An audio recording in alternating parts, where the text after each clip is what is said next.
This channel does not promote any violent, harmful, or illegal activities. All content provided by this channel is meant for an educational purpose only. আর দেখেন সেটা ওই শিক্ষক শিক্ষিকারা বুকে পাথর চাপা দিয়ে দেখেন তাদের ভেতরে কি চলে ভাবুন তো। এবং তারা একটা সময় বলেছেন আমার জানেন তো যে ইচ্ছে করে মাঝে মধ্যে নিজেদের পকেট থেকে টাকা দিয়ে এদের জন্য কিছু কিছু খাওয়ার ব্যবস্থা করি, এবং শুনে মনে হচ্ছে সত্যিই তো এই বয়স 1 বা 2 বছর বেড়ে গেলেই কি খিদে কমে যায় নাকি? এই যে ক্লাস 8-এ যে ছেলেটা বা মেয়েটা পড়ে তার যতটা খিদে পায় তার থেকে 1 ক্লাস উপরে এই ক্লাস 9-এ যে ছেলেটা বা মেয়েটা পড়ে তার খিদে কি কম পায়? উঁচু ক্লাসের যে পড়ুয়া আগামী সোমবার স্কুলে যাবে, সে যখন দেখবে নিচু ক্লাসের ছেলে মেয়েগুলো একটু মাংস ভাত খাচ্ছে তখন তার কেমন লাগবে? তার খেতে ইচ্ছে করবে না। বুঝতে পারছেন কেন বলছি যে এটা একটা অমানবিক সিদ্ধান্ত? দেখুন, সরকার দিচ্ছে অত্যন্ত মানবিক সিদ্ধান্ত, অবশ্যই সমর্থনযোগ্য। সরকারের এই ভালো কাজকে সমর্থন করতে বিন্দুমাত্র দ্বিধা নেই, কিন্তু একটু বিবেচনা বোধটা বাড়িয়ে আরেকটু বাড়িয়ে দেওয়া যেত না? যদি সত্যি কষ্ট করে এই টাকা পয়সাগুলো দেওয়া হয়, আরেকটু দিলে তো এই বাকি ছেলে মেয়েগুলোও একটু খেতে পেত। এক যাত্রায় পৃথক ফল হলে ভালো লাগে নাকি? আর এটাও ভেবে দেখুন, মানে সরকার রাজনৈতিক দল তারা তো আবার অন্যভাবে না বোঝালে বোঝেন না, তাই ওদের একটু অন্যভাবে বরঞ্চ বলার চেষ্টা করি।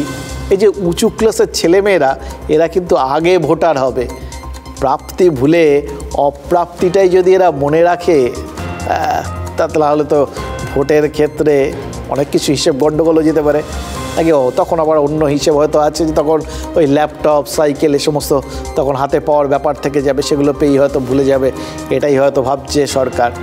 অথবা এটাও হতে পারে জানেন তো যে দীর্ঘকালীন লাভের বদলে তাৎক্ষণিক লাভটাকেই সরকার বেশি গুরুত্ব দিচ্ছে। তাৎক্ষণিক লাভ কি? ওই এই ছেলে মেয়েদের বাবা মায়েরা তারা প্রভাবিত হয়ে যে কজন প্রভাবিত হন, খুশি হন, ছেলে মেয়ে ভালো মন্দ খেতে পেল তো, তাই ভেবে যদি তারা অন্তত ভোটের বাক্সে সরকারকে মনে রাখেন, তাহলে ভোটের আগে এই যে তৃণমূল সরকারের এই ডেসপারেশন, তার ফলটা আলটিমেটলি কী হবে বলুন তো? এই নববর্ষের গিফট তো ছাত্র, শিক্ষক, অভিভাবক সবার জন্যই ইস্যু, সবাই সাধারণ মানুষ, তাই এটা আমাদেরও ইস্যু। এই নির্দেশিকায় কোথাও বলা নেই যে এই অর্থ কোথা থেকে আসবে। বিভিন্ন বিদ্যালয় এই যে মেনু রেডি করবে তারা কোথা থেকে পাবেন সেই অর্থ? সামান্য পরিমাণ অর্থ বরাদ্দ থাকে। আমরা দাবি করছি যে শুধু একদিন নয়, যাতে প্রতিদিন ছাত্রছাত্রীরা তাদের পুষ্টিকর আহার দেওয়া যায় তার জন্য বরাদ্দ বাড়ানো হোক। ছাত্রছাত্রীরা প্রত্যেকেই পুষ্টিকর আহার পাক আমরা চাই। সারাটা বছর ধরে যে মিড ডে মিলের যে খাবারটা দেওয়া হয় এবং তাতে যে পুষ্টি যেটা পাওয়ার কথা ছাত্রছাত্রীদের সেটা পায় না আর কি, তাহলে সেই ব্যাপারে সরকারের মাথা ব্যথা থাকে না কেন? হঠাৎ করে নির্বাচনের আগে একদিন হঠাৎ করে পয়লা বৈশাখে ঘটা করে মাংস ভাত, ফ্রাইড রাইস এসব খাওয়ানোর ব্যবস্থা। আচ্ছা, এটা যদি ডেসপারেশন হয়, একটা মরিয়া ভাব হয়, তাহলে মরিয়া ভাবটা কোন জায়গায় পৌঁছেছে জানেন? ওই ডিআইদের হোয়াটসঅ্যাপ মেসেজে পরিষ্কার করে বলে দেওয়া হয়েছে যে মিড ডে মিলে মাংস, পায়েস, মিষ্টি টিষ্টি খাওয়ানোর পর সব স্কুলকে 2টো করে ছবি পাঠাতে হবে। ছবি কিসের জন্য? ওই নির্দেশ মতো খাওয়ানো দাওয়ানো হলো কিনা সেটা দেখার জন্য, নাকি ভোটের আগে এই পড়ুয়াদের পাতে কি কি ভেট দেওয়া হলো সেটা প্রচারের জন্য? ডেসপারেট না হলে এরকম বার্তা তো দেওয়ার কথা নয়। অবশ্য ডেসপারেশন শুধু কি স্কুল শিক্ষায়, মিড ডে মিলের পাতে? নেতারা তো মনে হচ্ছে এখন চরম ডেসপারেট, চরম মরিয়া। আজ সকালে প্রচারে বেরিয়েছিলেন অধীর চৌধুরী। প্রচার সেরে বাড়ি ফেরার পথে তার সাথে স্থানীয় এক যুবকের বচসা বেঁধে যায়। ইদানিং আমরা দেখছি লোকজন প্রশ্ন করছে রাজনৈতিক নেতা বা প্রার্থীদের হাতের সামনে পেলে টেলে আর কি, সরাসরি প্রশ্ন করছে, নিজেদের মনের কথা বলছে। সব কথা যে শুনতে ভালো লাগছে এরকম নয়, কিন্তু প্রার্থী তো তারা বা রাজনৈতিক নেতা যা করেছেন তার পরিপ্রেক্ষিতেই সাধারণ মানুষ প্রশ্ন তুলবে, এটাই তো স্বাভাবিক।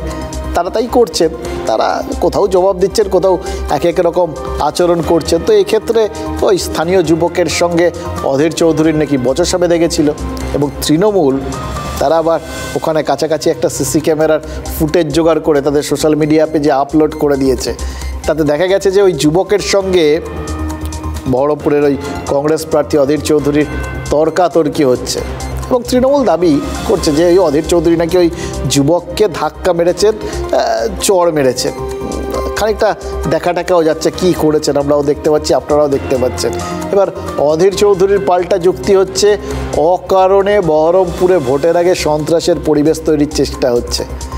ভোটারের মনে ভয় জাগাতে নাকি তৃণমূল বিরোধী প্রার্থীদের হুমকি দিচ্ছে। কারণ যাই হোক, যার জন্যই সাত সকালে এই রাস্তায় তর্কাতর্কিটা শুরু হোক, বোঝা যাচ্ছে গরম শুধু প্রকৃতি নয়, এই রাজনৈতিক নেতাকর্মীরাও প্রচণ্ড গরম হয়ে রয়েছেন। এবং এই গরম ওই ডেসপারেশনের ফল, মরিয়া ভাব ভেতরে ভেতরে যে ফুটছে সেটারই ফল। এবং তারা এতটাই মরিয়া, তাদের রক্ত টকবক করে ফুটছে।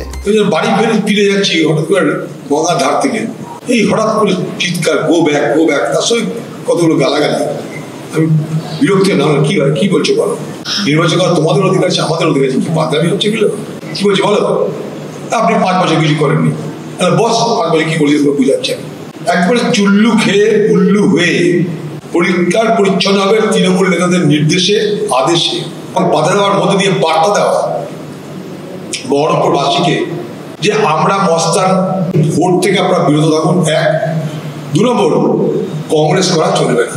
প্রদেশ কংগ্রেস সভাপতি বিজেপির পোষ্যপুত্র অধীর চৌধুরী আজ যেভাবে প্রকাশ্য দিবালোকে তৃণমূল কংগ্রেস কর্মীকে নিগ্রহ করেছেন, গায়ে হাত দিয়েছেন, আমরা তীব্র নিন্দা করছি। এই আচরণ প্রমাণ করে দিচ্ছে তারা কোন সংস্কৃতিতে বিশ্বাস করেন।